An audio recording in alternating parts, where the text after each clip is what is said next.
Thank you very much. Can you hear me okay? Good. Do you like rhetorical questions? Good.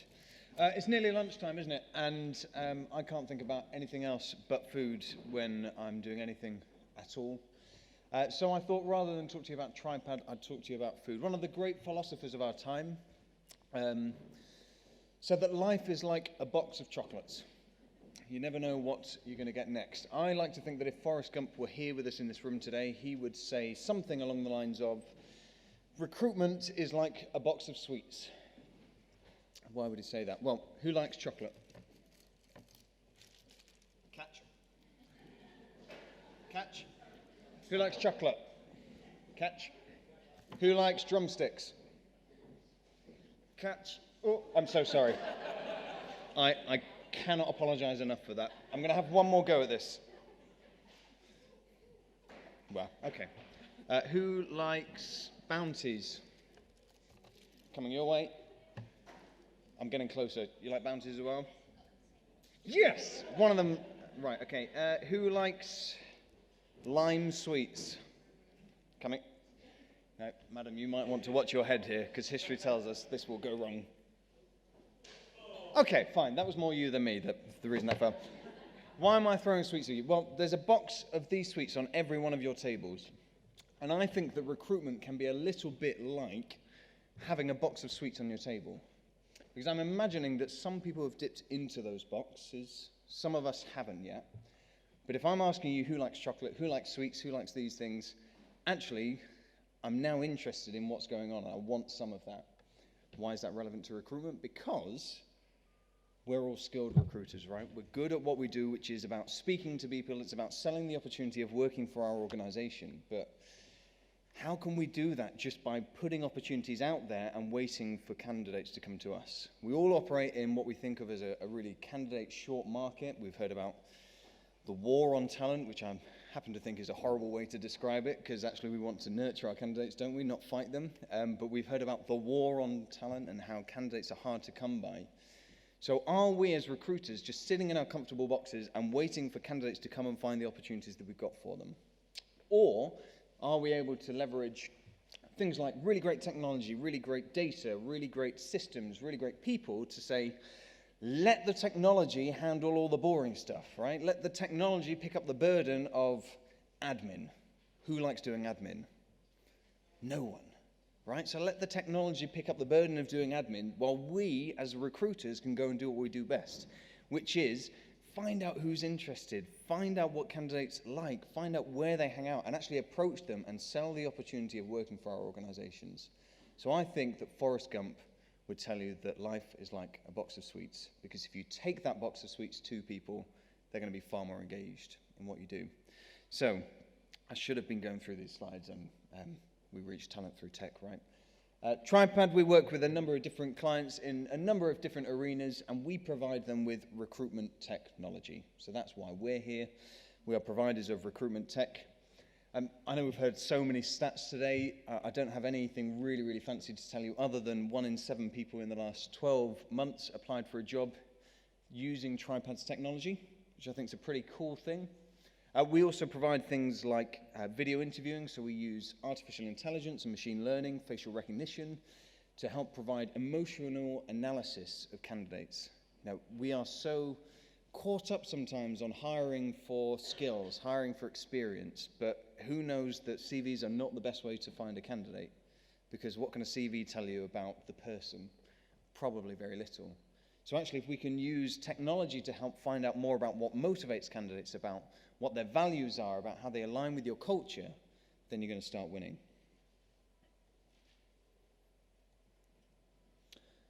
Right, seeing as the first poll went so well, I'm going to ask you another poll. I think, broadly speaking, people fall into one of 3 categories. They fall into watching Peaky Blinders, watching Strictly Come Dancing, or watching Country File. So I'd like you to raise your hands if you consider yourselves a Peaky Blinders person. Okay, and you can raise your hands if you consider yourself a Strictly Come Dancing person. Okay, or if you consider yourself a Country File person. That got a better response than I was expecting. I'm impressed by that. Hands up if you just don't put your hands up at these kind of things. Right.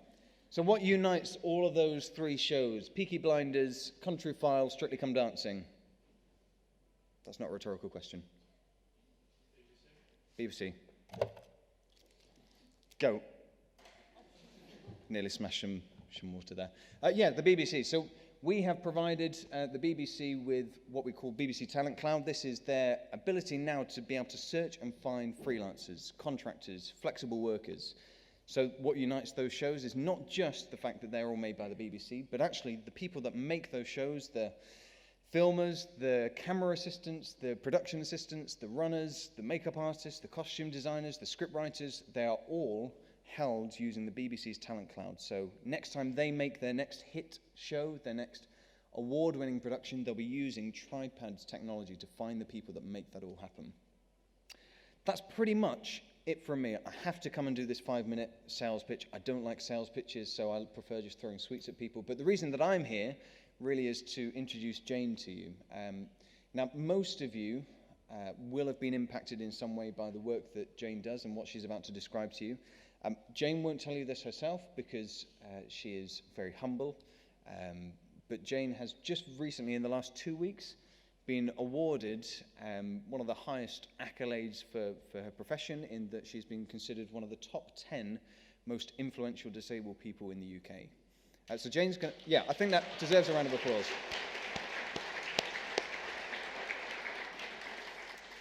Jane is going to come and talk to us about this idea of the skill shortage, but not just your, learn by rote response to what does the skill shortage mean and how do we tackle it. Actually, Jane's got a really fresh, interesting angle on what skill shortage is, whether or not there is a skill shortage. So, yeah, we've just given her a round of applause, but let's just welcome Jane properly. Thank you. Well, thank you, Matt. I wasn't actually expecting that, but there you go. So, hands up who thinks they have skill shortages, or who, for all of your jobs or some of your jobs, are you struggling to find talent? Yeah, loads and loads of people. We've heard already today that actually one of the solutions to finding talent is to look at diversity. Except that maybe 10 years ago, if I'd have spoken to an employer about diversity, they'd have said, what? It's got nothing to do with me. We just recruit people. Now they don't. Now when I talk about diversity, employers' eyes light up and they go, oh yeah, we're doing this amazing recruitment drive for BAME candidates. We're doing all this stuff on women in tech, we've heard some earlier on today, and all of that is fantastic. I'm not decrying that at all. Diversity is the answer. Although actually, if you look at that picture, you have to have impossibly white teeth to be diverse. Not sure I qualify. But actually, when I talk about disability specifically, it's a whole new conversation. It's kind of, oh dear, poor disabled people. We really ought to give them a chance. It's such a shame. And I kind of interrupt them and say, no, it's not about pity. This is about talent, not about pity. But then they come back with, of course, yes, you're right. But, we're a business, not a charity, and disabled people, they're going to be off sick all the time, aren't they? And they're not going to be very productive, and they're not going to have many skills, and they're going to be health and safety hazards. We're going to trip up over the wheelchairs, and blind people are going to be bumping into things. I'm exaggerating slightly to make the point, but there is a kind of disability is really the poor relation when it comes to diversity. But actually, there are lots of good reasons to employ disabled people, and there is a prize even more valuable than Matt's chocolates. For the first 3 people who can tell me a really good business reason why you'd want to employ disabled people. Different point of view? Who was it said that? Okay, so you have a prize, thank you. Any more? They might be a great candidate for the job. They might be the best person for the job, absolutely. Why wouldn't they be? Yeah, okay, and last one. They might be users. Absolutely, they might reflect your customer base. Yeah, absolutely. So rather crassly, do come up to me later to collect your prize. The prize is, I'm a bit embarrassed about saying this, a book What I Wrote. It's called A Dozen Brilliant Reasons to Employ Disabled People, and there are more than a dozen brilliant reasons to employ disabled people, and it's got nothing to do with pity or charity. So I'm just going to go through some of those now. So yeah, it's a wider pool of talent. 20% of people of working age consider themselves to be disabled or have a long-term health condition. That's 1 in 5. So if as an organisation we're not tapping into that 1 in 5, that's a fifth of the talent out there that we're not even looking at before we start. In terms of productivity, lots of research suggests that, I'm just going to put these down before they fall off, lots of research suggests that disabled people are every bit as productive on average as non-disabled people. Now that might sound a bit counterintuitive, but if you think about someone, for example, who has poor hand coordination and they use dictation software, that dictation software works at the speed that they're speaking, it doesn't make typos, it doesn't make spelling mistakes. So that person's going to be much more accurate and much more quick than someone who isn't disabled and isn't using that software. Also, someone, for example, who is deaf is likely to be getting on with their job because they're not distracted by all the office gossip around what happened in EastEnders or Peaky Blinders or whatever it might have been the night before. Also, there's significantly reduced sickness absence, which surprises many people. That, again, sounds a bit counterintuitive, but if you think about it, for disabled people, we're already coping with symptoms of our condition or maybe side effects from drugs or whatever it might be every day. So we go to work not being 100% fit every day. So if we get a bit of a sniffle or a bit of a, throat infection or whatever it is, we're not going to phone in sick, we're just going to plough on through like we do every other day of the week. And also someone who's an amputee or who's blind, why would they be more likely to be ill than anybody else? There's absolutely no reason. I'm speaking about this, just by the way, from a position of, I think, authority, because I run a job board, which I'll come back to a little bit later on, which specifically helps organisations attract disabled candidates, and we only employ disabled people ourselves. So my knowledge doesn't just come from my own lived experience of being disabled, and there's a quick aside there about most disabled people don't look disabled. I don't think I look disabled. I might look a bit overweight, but I don't think I look disabled particularly, and most of our team don't. So my lived experience and their lived experience and the lived experience of our candidates and the experience of the employers that we work with. So that's how I've been able to come up with all of this information. In terms of workplace accidents, you won't be surprised, there's a bit of a theme going on here now, that actually disabled people have far fewer workplace accidents than our non-disabled colleagues. And again, that might sound counterintuitive, but someone who's blind knows they're at risk of bumping into things or falling over something or tripping over something. They make sure they don't. They have canes or dogs or ask assistance or whatever. They're very aware of their vulnerability. They put strategy into place to stop it happening. In my particular case, I have a really wonky spine. That's the kind of technical medical description of it. And if I fall and damage my neck, I'm likely to lose the use of my hands and my arms. That's not great. It means I can't scratch my own nose, I can't give myself a drink of water, I need help with pretty much everything. On balance, I'd rather that didn't happen. I'm going to make damn sure I don't fall over. So I've learnt the rather enviable task of, even after a couple of bottles of wine, I stay upright. Or I lie down gently, but I don't fall. Apart from that one embarrassing time, which we won't go into. And then also improved retention. Now, this might be for the wrong reasons. It might be that disabled people stay in their work for a long time because they're worried that no other employer is going to take them on, because we know that there's issues around disabled people getting work. But actually, if you take on a talented disabled person and you value them and they feel that they are engaged and that they have the same career progression as everybody else, and we've heard earlier on today about how career progression is important to all candidates and, of course, similarly to disabled candidates, why would they leave you? You'd keep that talent. So even more, it's already been mentioned that actually, 20% of the population are disabled, so we need to reflect that customer base. If they want to have confidence in us, they need to see that we reflect them as well as everybody else. I think in terms of tech, one of the really important things is about disabled people bring different thinking styles. So people, for example, with some mental health conditions, people with autism, people with dyslexia, the brains are wired slightly differently, and that's a huge bonus, that's a huge benefit, because they think differently. And what we really need in organisations in order to succeed is challenge to that group think, where everybody's violently agreeing with everybody else because everybody else is the same and has the same views, no innovation, no new ideas, no creativity. What we need are people who think differently, and particularly in tech. You can't generalise and say all autistic people are good at coding. That would not be fair. But there are autistic people who are amazing at coding, and they do it in a way that other people don't, which is, you know, huge bonus. And then other additional skills. So as we'll see in a moment, what makes us disabled aren't our impairments, it's the barriers that we face and that we have to overcome. So all of us, by definition of being disabled, have to overcome barriers every day that most people don't. So mine means it's difficult for me to sit. Ridiculous disability to have. Everybody can sit. No, they can't. So I can't sit for long periods of time, which means I have to think of different ways of working. I can't sit at a desk to use a computer, so I lie down with a computer above me, or I stand at meetings and events. I don't have natural creative thinking skills, but I've had to develop them since I became disabled recently. 15 years ago.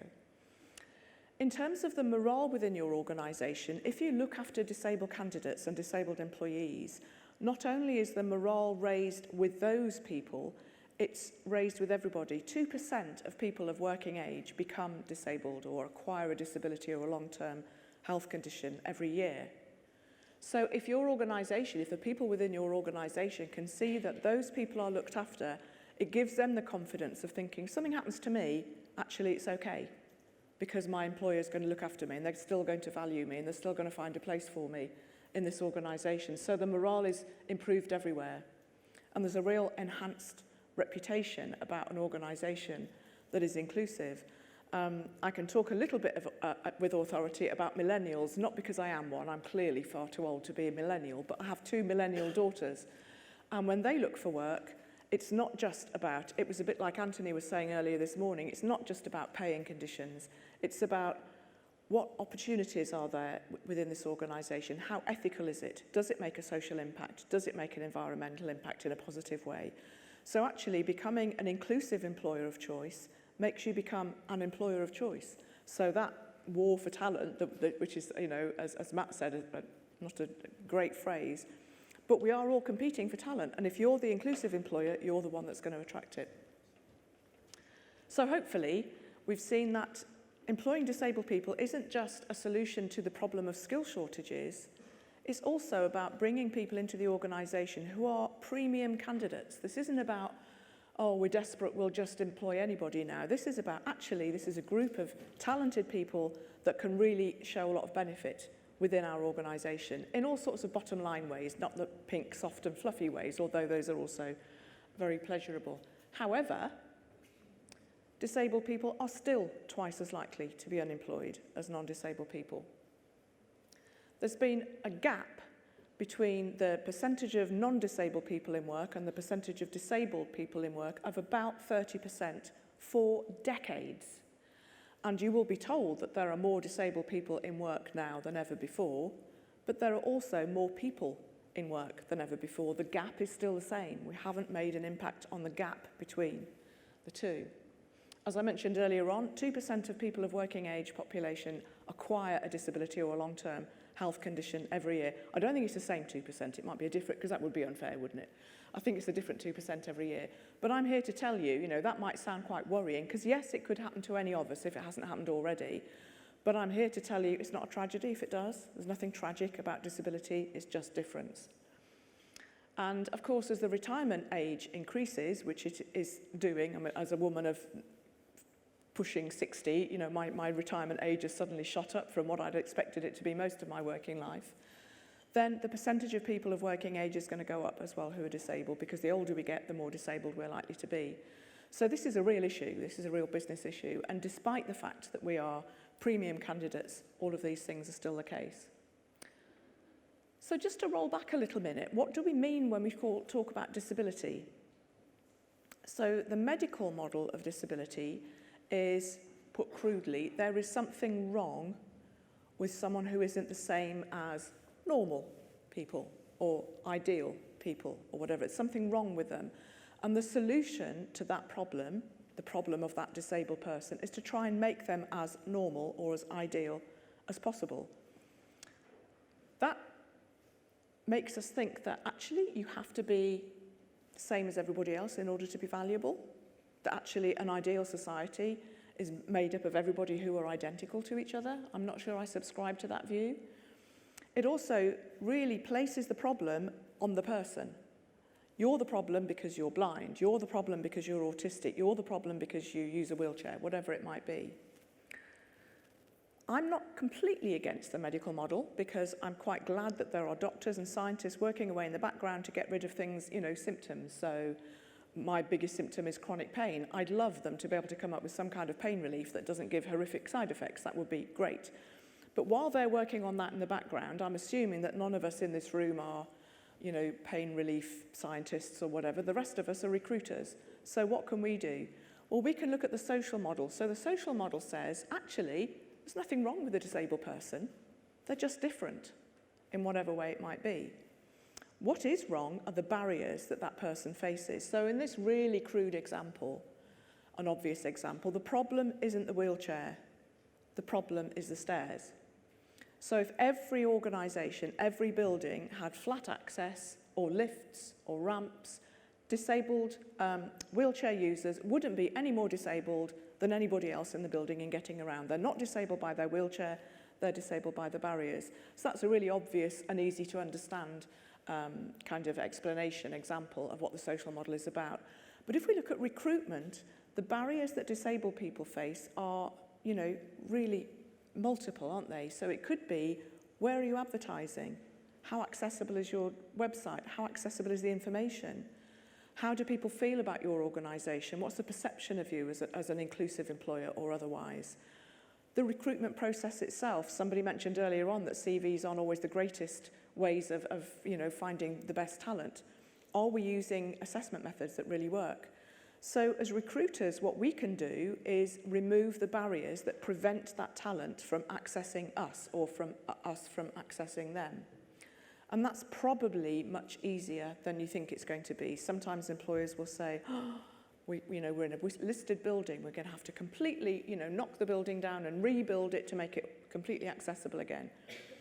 Actually, you won't. If you have a building that isn't wheelchair accessible and there's nothing you can do to make it wheelchair accessible, there are other things you can do. People can work from home, they can work remotely, maybe they can work on the ground floor. And even if it's completely impossible, only 7% of disabled people use wheelchairs. So maybe you can't employ those 7%, but what about the other 93%? For whom maybe an accessible building isn't an issue. So it's really about what we can do in order to make our workplaces more accessible and remove the barriers. So here are some of the things we could be thinking about. The first and most important one, see disabled people as a valuable source of talent. As long as organisations still think, oh, poor souls, we really ought to give them a chance, even though they're not going to be very good, we're never going to change our recruitment processes because we don't really want that candidate group. Once we start accepting that actually somebody with autism would be really good in our team because they'd challenge our thinking, they'd be able to do lots of repetitive work, they maybe spot patterns that we don't, or someone with a mental health condition may be far more creative in coming up with different solutions, then actually we're going to be, all the rest of it becomes easy because the motivation is there. So that's the most crucial one. See disabled people as a source of talent that's largely untapped. And then what do? We have to proactively attract those candidates. Because disabled candidates will tell us, we see that employers say, we are an equal opportunities employer.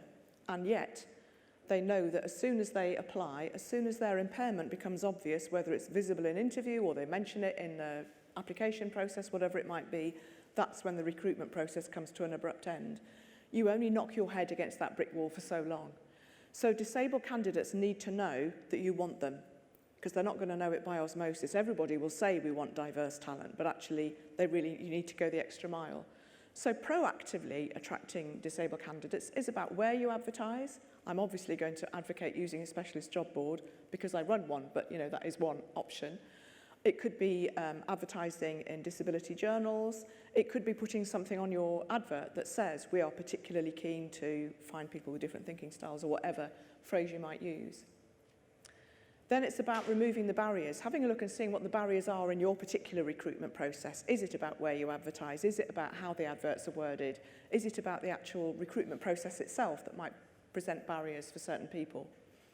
Using accessible tech, this is a tech conference, but I have to tell you a very, very quick story that Even Break, which is the job board that I run, has to be the highest level of accessibility that there is. It has to be because that's our candidate base. And we had to change our job board because it didn't work on a mobile phone. And I know it sounds ridiculous, but in 2011, there weren't such things as smartphones. Hard to imagine now, isn't it? But now, most people use smartphones to look for jobs.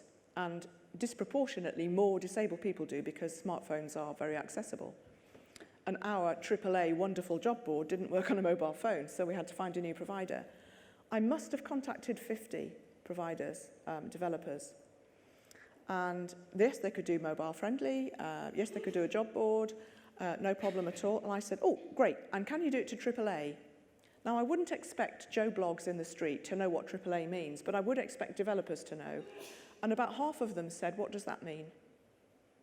And the other half said, well, we can do it to AA and that's good enough. And I said, actually, it's not good enough because it excludes the same people every time. And we found one developer in the whole of the country that could do a job board to AAA, and it was Tribepad. So I'm not paid to say that, but I'm just saying that actually for us that was really, really important.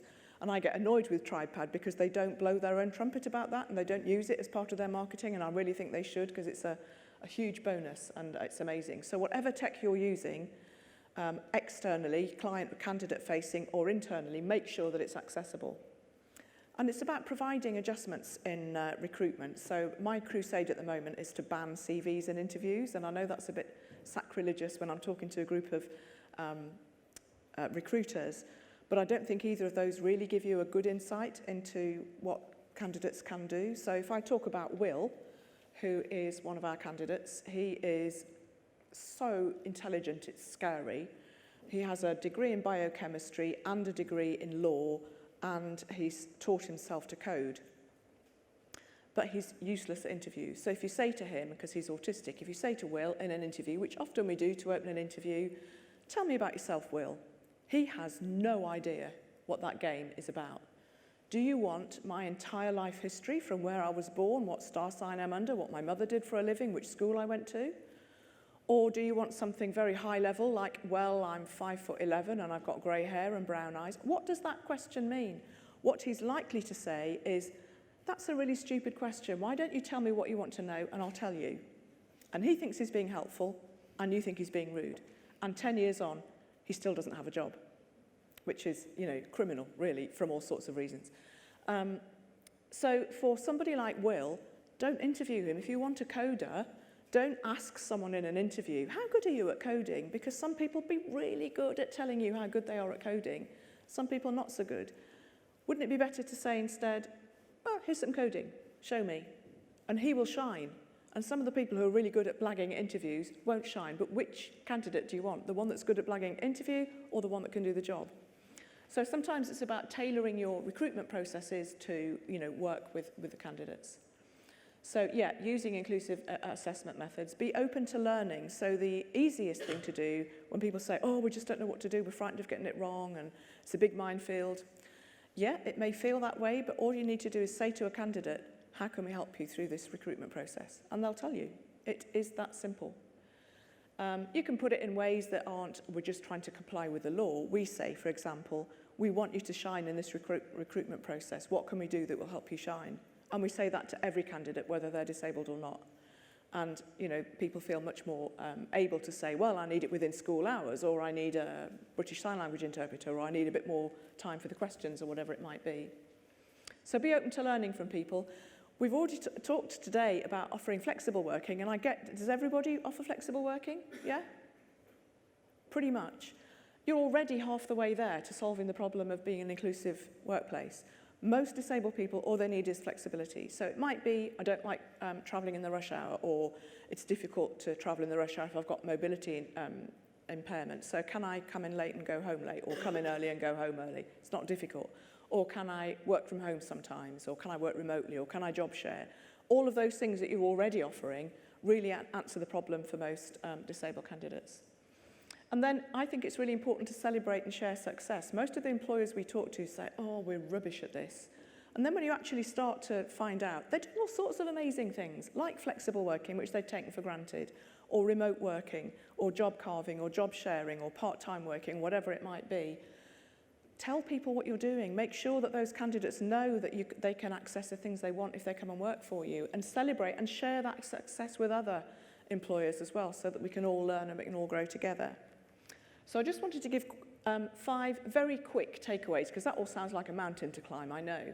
But very, very quick things that you can do. The first one, if you haven't already, sign up to the government's Disability Confidence Scheme.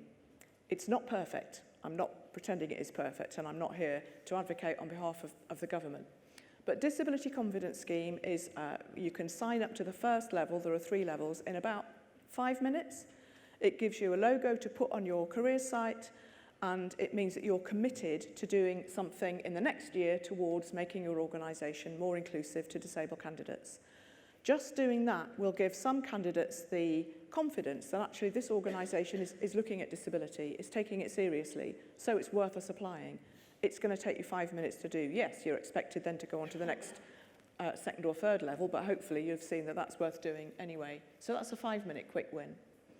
Put a positive message on your job adverts. Something like, we are looking for talent. Your skin colour, gender, disability, sexual orientation is irrelevant. We just want your talent. Something along those lines that just makes people think, yep, it's worth me applying there because they will take me seriously. Again, 5-minute job. Target disabled candidates. Make sure they know that you are keen on their talent. So that could mean specialist job board. It could mean, as I said, disability journals. We do a lot of attraction around disabled candidates, and because we're all disabled, they have confidence in us and therefore confidence in our employers. But you do need to go that extra mile just to make sure that disabled candidates know it's even worth them applying in the first place. Do a walk through your recruitment process right from the very start, where the adverts are placed, what they say, what happens next, what's the application process, and just see if you can identify any barriers that you might be able to very quickly remove. And there will be a number, I'm sure. And it's about making those small changes that can make a huge difference. So just on the advert, providing a phone number and an email address that people can just contact if they've got questions about the job or about any adjustments they might need. Again, it's a really quick, small change, but it can make a huge difference in terms of the impact and the disabled people that you might be attracting. So I've probably droned on for far too long, but it's something, as you can probably see, I feel very, very passionate about, and I'm really happy to answer any questions that you may have.